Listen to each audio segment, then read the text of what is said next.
Picture this. You're sitting in your living room, or maybe you're visiting home for the holidays, right? Mm. And you're having completely normal conversation with your mother. Yeah. It's about something totally trivial. Yep.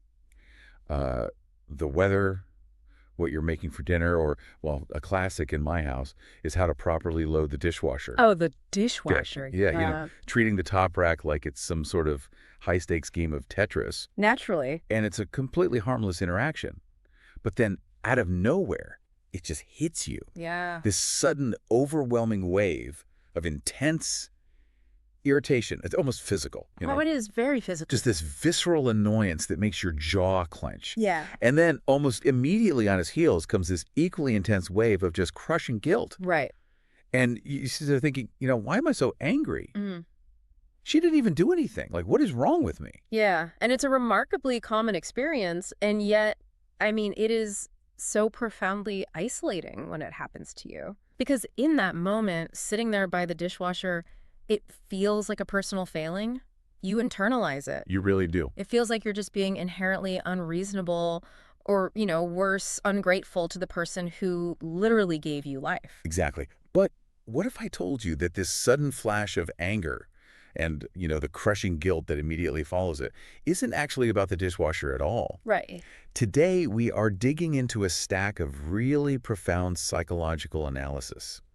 And we're focusing on the hidden structures of family dynamics. Mm-hmm. Specifically, we're zeroing in on what psychologists often describe as the curse of the mother-daughter relationship. Yeah, that's a heavy word, curse. It is, yeah.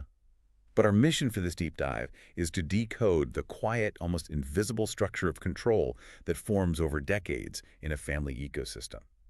And crucially, we want to figure out how to actually break free from it. Exactly. So, okay, let's unpack this, because we're not just looking at a heavy clinical lecture here. Yeah. We're exploring the very architecture of human behavior. And architecture is, well, it's the perfect word for it. We tend to view our family arguments as these, isolated incidents of personality clashing. Right, like, oh, we're just both stubborn. Exactly. You think you just have a short temper or she's just a bit nagging.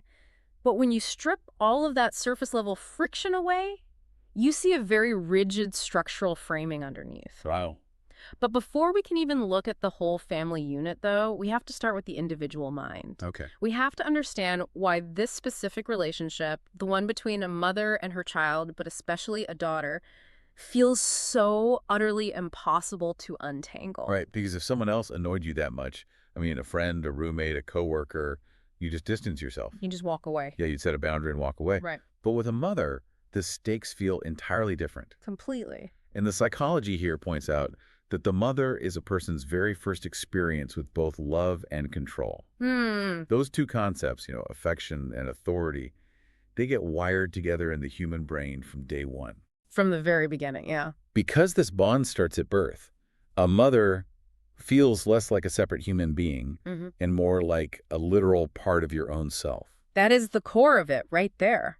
Psychologists actually have a term for this. It's called psychological enmeshment.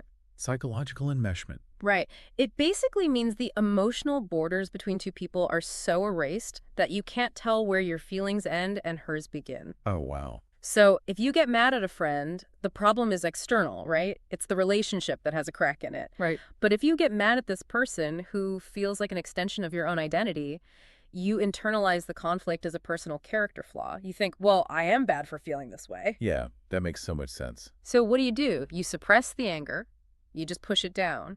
But suppressed guilt and anger, they don't just vanish into the ether. No, they definitely don't. It's kind of like trying to hold a massive beach ball underwater. Oh, that's a great way to put it. Right. Like you can do it for a while, but eventually your arms get tired and it shoots up to the surface and usually hits you right in the face. Yes. That suppressed emotion morphs into sudden, unexplained tears or those random flashes of daily anger over trivial things. Let me offer a way to visualize this. Imagine your life, your identity, is a house. Okay. The mother-daughter bond is like the concrete foundation of that house. Yeah. But over the years, the roots of a giant oak tree have grown completely intertwined with the concrete. I see where you're going with this. Yeah. And you realize the tree is slowly damaging the house. It's making the floors uneven. But you can't just rip the roots out.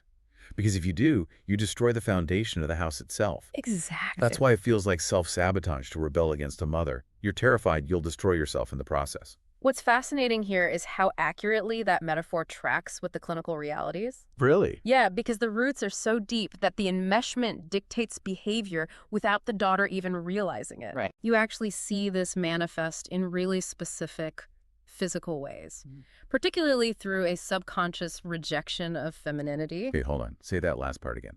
A rejection of femininity. Yes. Like clothing and makeup. How does that connect to the foundation of the house? It connects through fear. A daughter is watching her mother's life play out from the time she's an infant, right? Yeah. And on a subconscious level, she is terrified of tracing that exact same path. In the child's mind, the mother is the ultimate representation of womanhood. Right, because that's the only model she has up close. Exactly. So if the mother's life appears to be filled with unfulfilled expectations, quiet suffering, or a lack of agency, the daughter starts to feel an active, visceral discomfort with anything that aligns her with that same feminine role. Oh, wow.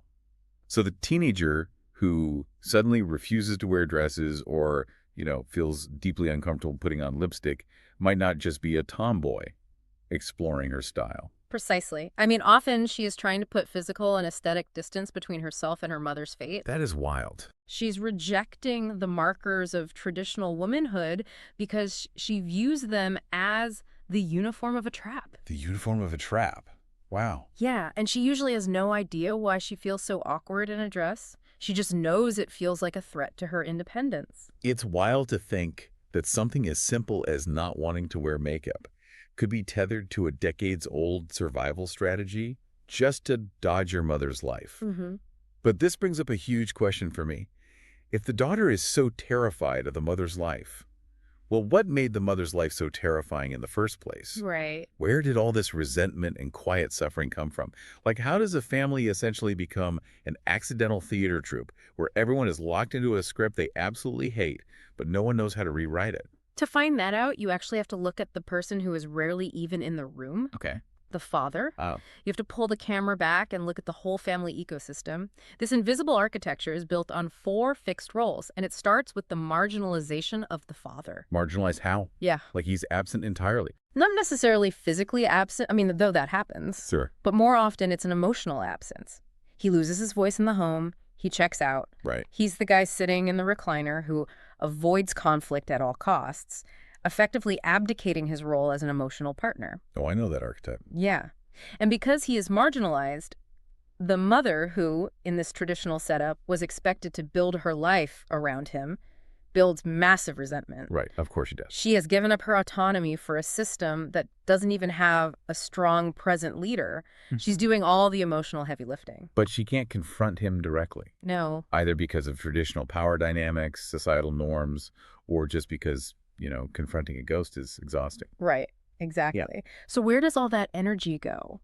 It has to go somewhere. She redirects all that intense expectation, all that dependency, and all that simmering frustration onto the children. Wow. The father's emotional absence creates a vacuum, and it directly inflates the mother's dependency on her kids. So the kids are taking the brunt of it. Yeah, the children are no longer just her kids. They become her emotional anchor, her primary project, and in a lot of ways, her only outlet for control. And the kids absorb this completely differently based on their roles, right? They do. Because the psychology outlines that. Take the son, for example. Even if the son actively dislikes his father's passivity, he subconsciously accepts that he shares the same male fate. Yes. He absorbs this bizarre sense of inadequacy. He kind of looks at his dad and assumes, well, I'm a man, he's a man. This hollowed-out role must just be how it goes. He accepts the script. He does. He falls right into that role. But then we have the daughter. Right. She is watching this entire dynamic play out from the front row. She watches her mother's frustration up close, and the result is this early creeping dread. Because she identifies with the mother. Yes. She looks at her mother constantly serving a system that gives nothing back, and she thinks, is this what my future is? Just endless endurance. Just serving someone who isn't really present and being angry about it forever. Exactly. That's the fear. Okay, but I have to push back on this premise for a second. Sure. Because I'm hearing this, and I'm thinking, wait, hasn't society progressed? A bit, yes. I mean, my generation is out here getting degrees, delaying marriage, starting companies. Shouldn't having career options and financial independence free modern daughters from this domestic trap? You would think so. Right.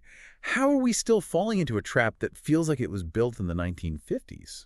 Well, if we connect this to the bigger picture, we see that the script hasn't been erased by modern progress, it's just mutated. Mutated. Yes, it has actually become vastly more complex. In the past, the burden on the daughter was primarily a feeling of despair about an unavoidable future. Like, I'm doomed to this life. Right. But for the modern daughter, that despair has shifted into a chronic, intense state of self-blame. Self-blame. Because the expectations have doubled? Because of the mixed messages she's receiving from the mother. The mother today is sending two incredibly conflicting signals at the exact same time. Okay, what are they? On one hand, there's the lingering, unspoken guilt trip. You know, my life is like this because of you. I sacrificed my potential so you could have a good life. Right, the classic guilt trip. But on the other hand, there's a new, modern plea. Please don't become like me. Go out and achieve all the things I never got to do. Oh, wow. So the daughter ends up trying to live out the mother's unlived life just to compensate for the mother's sacrifices. Exactly. She's carrying the weight of two entire lives on her shoulders every time she walks into a board meeting. Yes. And that leads directly to the societal squeeze you were asking about. Right. Do modern options free her? No, because modern societal standards are fundamentally contradictory. Well, they definitely are. Today's daughter is essentially crushed by dual expectations. Society, and often her mother, expects her to go out into the professional world and achieve ruthless success, just like a man. Mm-hmm. But simultaneously, she is expected to flawlessly execute the traditional nurturing roles of a wife and mother at home. It's the ultimate rigged game. It really is. Like, go become a CEO, shatter the glass ceiling, Right. but also, why haven't you given me 3 grandchildren, and why aren't you baking your own artisanal sourdough bread from scratch? Yes, exactly. And failing at either one brings intense criticism. Mm-hmm. If she leans too hard into her career, she's told she's cold or neglecting her family. If she leans into the family, she's failing to live up to the modern standard of the independent, successful woman, which, remember, was her mother's unlived dream. It is entirely rigged. The daughter is suffering not from a lack of effort or a lack of modern options, but from a system that offers absolutely no escape from tension. No way to win. The goalposts are constantly moving. You can never achieve enough to satisfy the ghost of the mother's unlived potential, and you can never be nurturing enough to satisfy the traditional expectations. Here's where it gets really interesting, though. Okay. If the game is rigged and the burden is this heavy, and the daughter knows she's feeling this much tension, why is it so hard to just walk away? I mean, if you know the system is broken and you have your own job and your own house, why not just step out of the system entirely? Because of how the mother views the daughter and the behavioral traps that creates. In this enmeshed dynamic, the mother doesn't view the daughter as a truly independent human being. She doesn't. No. She views her as an alter ego or a clone. Wow. A vessel meant to fulfill those lost dreams. And because she views the daughter as an extension of herself, the boundaries are completely blurred. Which leads to what might be the most insidious part of this entire dynamic: contradictory behavior. Exactly. The mother will verbally claim independence while practically demanding dependence. Yeah. She'll say things like, oh, I don't want to be a burden, or you go live your life, I don't need your help. But then her actions do the exact opposite. Yes. It's maddening. Let me give you an analogy for this one. Please do. It's like playing a game of emotional tug-of-war. Oh. You're pulling for independence, she's pulling for control, but then suddenly she just drops the rope and says, I don't even want to play. Go ahead, leave me here alone for the holidays, I'll be fine. Yes, the classic martyr move. Right. So you relax, you go to walk away, and the absolute second you turn your back and book a flight somewhere else, she yanks the rope again with a guilt trip about how family should always be together. Right. You can't leave the game, but you can't win it either. You're just constantly kept off balance. That ambiguity, that constant state of being off balance, is the exact mechanism that keeps the chains intact. It's intentional. Well, often it's subconscious, but it works. It leaves the daughter suspended in midair. She is neither fully rejected, which frankly would hurt, but it would give her the clean closure needed to walk away. Right. It would be a clean break. Exactly. Nor is she fully needed in a healthy, transparent way. She is trapped in confusion. Man. And processing that confusion drains all the emotional energy she would otherwise use to establish her own independence. Wow. Okay, so we've diagnosed the architecture of this trap. We see the roots of the guilt, the marginalized father, the resentful mother, the double bind of modern society, and this, insidious tug-of-war dynamic. Hmm. We know exactly how the building is constructed. Now, the most important part, how does the listener actually get out of it? The good news is that breaking the curse does not require a massive, dramatic confrontation. Oh, good. You don't need to burn the house down. In fact, it starts entirely internally with mental line drawing. So start small. Very small. You just quietly remind yourself, in those moments of tension like standing by the dishwasher, I am not my mother and my mother is not me. Just a mantra, It almost. sounds almost too simple, but explicitly remembering that you are separate entities is the foundation of breaking that psychological enmeshment. You have to actively rebuild the emotional border. So what does this all mean in practice? Like, how do we rebuild that border? Yeah. Oh, wait, actually, one of the concepts of the psychology that I absolutely love because it's so tangible is called the paper strategy. Yes, the paper strategy. I love that one. You physically write down your feelings, but you divide a piece of paper into two columns. Right. Column A is my true feelings. Column B is what my mother expects of me. Which forces your brain to visually separate your identity from hers. Exactly. Let's use a real high-stakes example, like wedding planning. Oh, that's a perfect example. Right. It's swirling around in your head, the guilt and the anger and the expectations all blending into that visceral wave of panic. But you sit down and put it on a physical piece of paper. You look at it and say, okay, column A. My true feeling is that I want a small, intimate wedding with 20 people. Mm-hmm. Column B. My mother expects a 300-person gala to show off to her extended friends. Right. Completely different goals. By writing it down, you move the conflict out of the emotional center of your brain and into the logical part. You look at it objectively. Yeah, it stops being a terrifying character flaw where you feel like a bad daughter, and it just becomes a data point. We want different things. That's it. And once you have that data clearly separated, you have to take agency. Right. The psychology presents a very hard truth here. The dominator in a relationship, even a subtle, loving dominator, rarely chooses to change. Because it's working for them. Exactly. The system works for them. The enmeshment soothes their anxiety. Therefore, the daughter must take the wheel. You can't wait for her to give you permission to leave the tug of war. No. Because she never will. You have to voluntarily drop your end of the rope. Wow. And practically, this means the daughter must choose her path. She must consciously choose whether to actively protest and confront the mother or to quietly put physical and emotional distance between them. And it's important to note that there is no perfect pain-free choice here. Definitely not. Both options are going to hurt. Yeah. Both are going to trigger some of that residual guilt because those tree roots are deep. Very deep. But making the choice yourself, taking the steering wheel, is what breaks the curse. This raises an important question for anyone listening who relates to this dynamic. What small boundary can you draw today? Just today. It doesn't have to be canceling a wedding or cutting off contact. It could just be saying no to a Sunday phone call when you're exhausted. Or, choosing a career pivot that you want, regardless of her commentary. Right. Or simply wearing the clothes you want to wear. Yeah. Claiming your own will, even in the tiniest of ways, is how you systematically dismantle that invisible architecture and reclaim your own life. It's about rebuilding that foundation, but this time, carefully pruning back the tree roots instead of letting them choke the concrete. Exactly. You're not detonating the house, you're just making it safe to live in again. Yes. So to wrap up this deep dive, if you are listening to this and you have been struggling with these feelings, that sudden flash of anger over the dishwasher, the crushing guilt, the paralyzing fear of turning into your mother, the most crucial takeaway from all of this psychology is this: it is not a personal weakness. No, it's not. You are not a bad person. You are reacting completely normally to a highly abnormal, decades-long structural family dynamic. Right? The roles were written before you were even born. You do not need to blame yourself for how heavy the script has been. But you do have the power to stop reading from it. Absolutely. And that leaves us with a really profound thought to mull over as we end.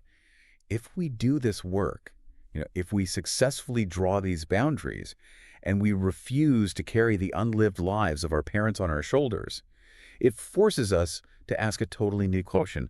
What does healthy family loyalty actually look like for the next generation? It's a huge question. I mean, if it's not based on psychological enmeshment, if it's not based on shared suffering, and it's not based on sacrificing your autonomy to soothe someone else's anxiety, what is it based on? Right. We have to invent entirely new ways to show love. It's a huge question, but I think it starts by noticing those little moments. The next time you're standing in the kitchen and you feel that sudden, massive wave of irritation over how the silverware is being loaded, just take a breath. Remember that it's not about the dishes, it's the architecture. And you have the power to step outside the building.